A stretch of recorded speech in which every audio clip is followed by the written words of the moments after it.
Mr. Chidoka, let's just bring in the presidential candidate. Before we come to you, Mr. Chidoka, let's bring in the presidential candidate of the AUN.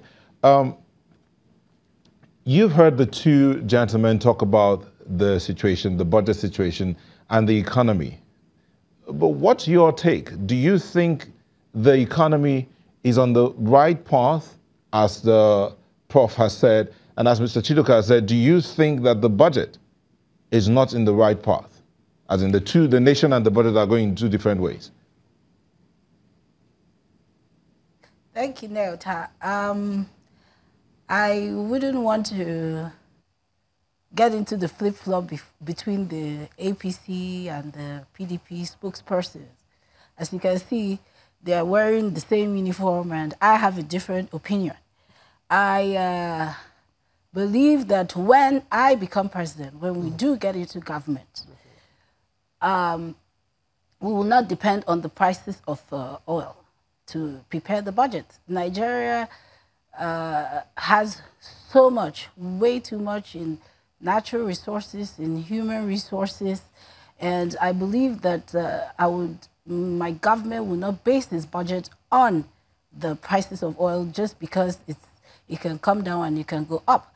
I believe that we should do less borrowing and do more internally generated funding, that Nigeria can fund this budget, and we can do better. We can do a much higher budget than what we're doing right now. That's what I think, Neota. When you say Nigeria can generate its funding from within, what exactly would it be looking at? Because in that budget, part of what was mentioned in the 2019 budget, what's being proposed, an increase in the tax base of the country. Is it about taxing the people, or what exactly do you mean internally generated revenue? The taxing has improved over the years. Nigeria is generating trillions right now from taxing. But I'm not just talking about taxing. You know, I would focus my attention on the non-formal sector. I believe that the formal sector in Nigeria is just about 30%. And if you formalize the non-formal sector, which is 70% and 60% dominated by women, if you formalize that sector, if you do like 40% out of that, you have 70% when you add it to 30% of the formal sector. And that would be an A to me. That's the 70%. And it varies. Believe me, Neota, the people who are carrying groundnuts on their heads in this country, the people selling their tomatoes and bananas, they're putting food on the table. They're paying bills. They're paying school fees. I would like to do a drive to Mama Put.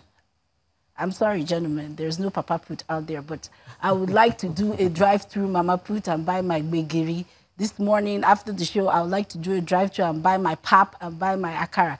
We all love this, but nobody is eating these things today, and these businesses are not organized because of the problems there. Nobody knows where the oil is coming from. But if you have a formal setup and you have a Mama Nana, for instance, drive-through in Kubwa, in Lagos, everywhere in the country, you'll be generating jobs and you'll be promoting our culture. And speaking of Nigerian culture, Neota, I would, as president, make sure that there is a Nigerian town all over the world. Nigerians are all over the world. Just like you have a Chinatown, for instance. I would like to put out the Nigerian town all over and promote Nigerian culture, promote Nigerian food, promote our outfits. You can see what I'm wearing. It's so beautiful. This is what we should be putting out there. Somebody should be making an outfit, even if it's a designer, but with this If I may come in to ask you another swift question. What's your plan to help finance, for instance, or give that needed credit line for medium and small scale enterprises to be able to boost the middle class in the country? Yes, I would love to institute a system where people could actually borrow without a double digit, for instance. And I would encourage a lot of cooperatives. I would give out money because people need monies to do their business. But I'll also set up a matrix that will make sure that these monies are paid back and replowed into the society. At this point, what's your blueprint when it comes to, you talked about women making there about that 70% that you hope to to boost up. What's the plan for that? It's simple. I'll just use the 3 points of my blueprint. It has to do with formal, informal, and non-formal forms of education. Nigerians are just too focused on this oil of a thing. And both of us know that Nigeria can do much, much better. So the formal sector has to be rigid. The informal sector, because we have a lot of people who do not have formal education in this country, but does not mean they are not functional and they cannot function better.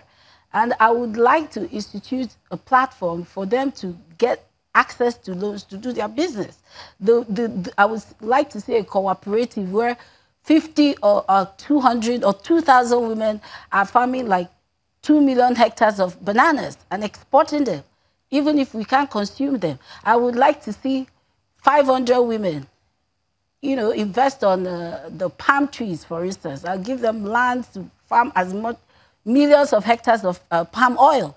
That way, we don't have to import our palm oil like we're doing today. We do have the best oil on the planet. And, you know, even if we don't export these things, we can consume them. And this issue of budgeting, oil money, and the exchange rate issue is not going to be there. I'm just wondering, I mean, you say we focus too much on oil, but oil is a mainstay of the economy. If you don't plan with... Yes, oil does not have to be the mainstay of the economy. But it is right now, and that's why the budget is predicated on revenue from oil. So if you don't rely on the revenue from oil, how are you going to have a budget? That is why I've told you, Chamberlain, you need to vote for me. When I become president, I have a blueprint, I have a theory of how to generate our budget monies from within. And it's not going to be solely on oil.